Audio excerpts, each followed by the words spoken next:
All right, welcome to Athens, Georgia.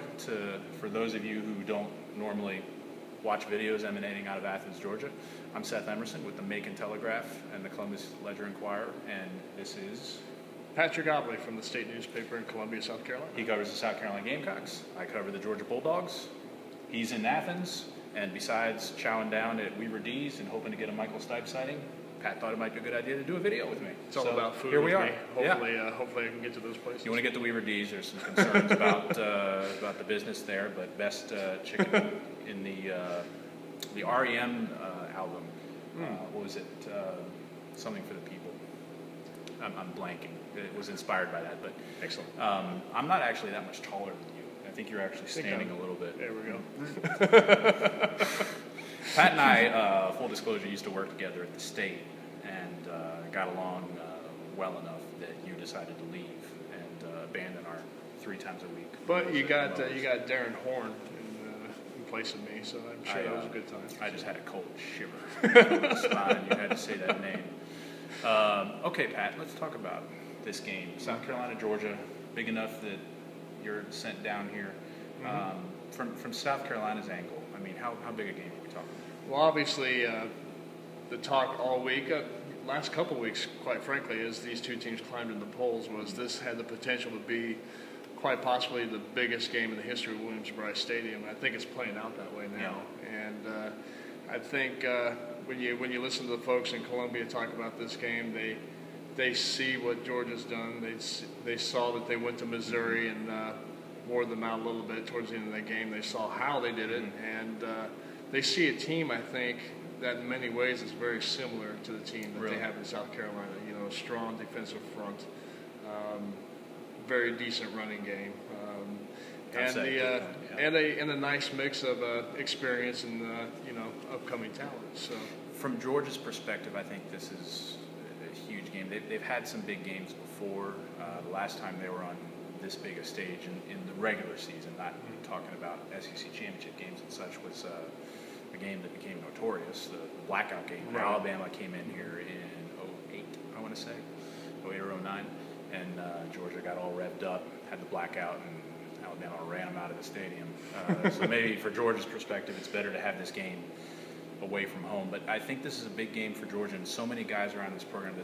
Even though they went to the SEC championship game last year, not many people in this program have a memory of a real signature primetime huge win. Certainly. Last year, the 10 games in a row just kind of, it was good to win 10 in a row, but there was no, other than the Florida game in there, which is a big game every year, right. There was no just huge emotional victory. And this is their chance. Aaron Murray, a lot of South Carolina fans and other fans aren't aware of this. Aaron Murray only has 2 wins in his 2+ years here as a starting quarterback over ranked teams, and both of those teams, it was Auburn and Florida last year, were 20-something and then were out of the polls. So this would be easily his biggest win. I think the big thing with South Carolina was a couple of years back they beat a #1 ranked Alabama team. They considered that the signature win in the annals of the program. But they turned around and laid an egg immediately up in Kentucky, and that was something that was really on their minds going into this past week. And they, it looked like they were going to do it again. But they kind of found a little bit of an offensive identity that's kind of always run counter to the Steve Spurrier way of doing things, running the ball in an I formation. And it'll be interesting to see what South Carolina... Whereas Georgia's kind of going away from the I formation, going to the spread and the pistol, and God knows what Mike Bobo's going to do next. Let's break down this matchup, Pat. There's so many things we could break down about this, but let's start with Marcus Lattimore versus the Georgia front 7. Lattimore, what gives him trouble? What gives him the most difficulty? He's been kind of hard to figure this year. He's had some really good games, but obviously a tremendous short yardage back right now.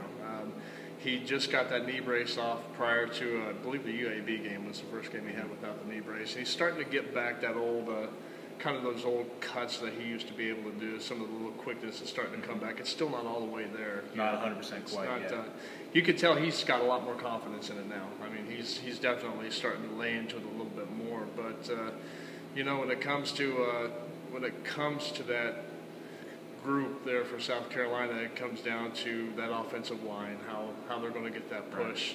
They've obviously not seen a defensive front like the one they're going to run into on Saturday. You've got 7 potential NFL players in that front 7, and the backup nose tackle, Kwame Gathers, might be an NFL guy too. But that defensive front 7 has underperformed, even when they got everyone back.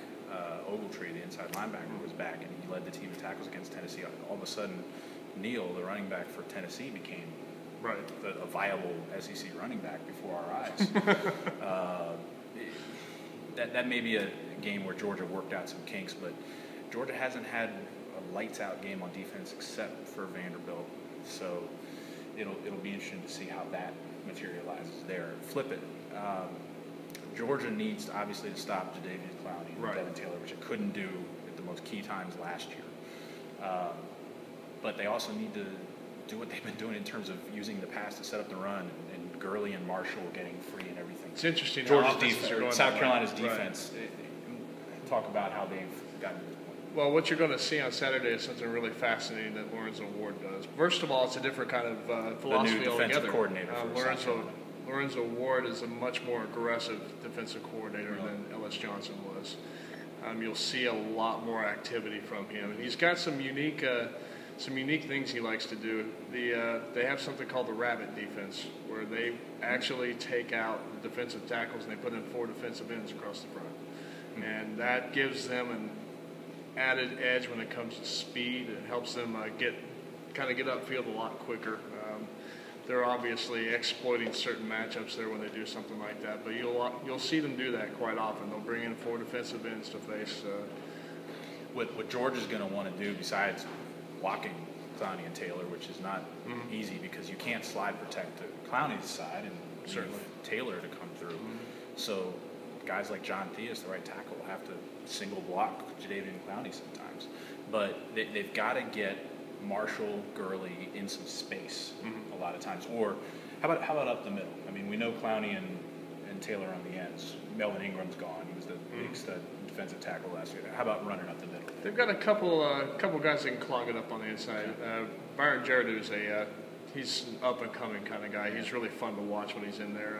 When they go to that rabbit, you'll see a guy named Chad Sutton he's got some impressive elusive capabilities of evading that offensive line and getting into the backfield. So it's going to be interesting to see what happens there.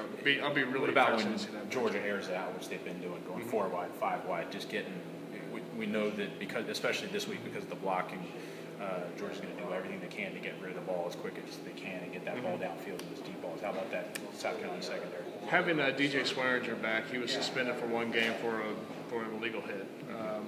He got back last week, back in there, kind of solidified the defensive backfield. Akeem Augusta's back from injury. He had kind of a warm up, I guess you could say, last week with Kentucky. It'll be interesting to see how all those pieces are back together. A lot like it goes for Georgia. This is kind of the first game where they will have all the pieces back on defense for South Carolina. Last X's and O's matchup kind of thing. Connor Shaw to me in a lot of ways is the X factor. It's kind of weird to say that about a quarterback, but I mean the X factor in terms of his running. When a play breaks down, he's a guy who makes plays, isn't he? And opposing defenses, to me, whenever I was looking up and watching the Kentucky game the other day, it seemed like that's the one, that's the part, that's the frustrating sort of backbreaking thing for a defense when a guy does that. He's got a lot of running instincts too. He's got that. He's got that running. Knows when to run, absolutely, and when to. And he's starting to put it together in his passing game too. Steve Spurrier praised his passing quite a bit this past week. He's become a very, very serious threat both ways. As you know, last year was obviously much more with his legs.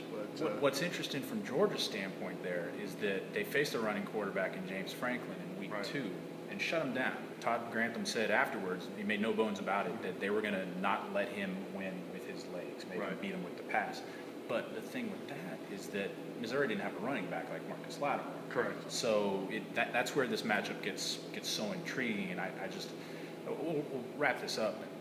In general, I don't expect a low-scoring game. This isn't going to be 17-6 like it was. It'll be closer to last year's 45-42.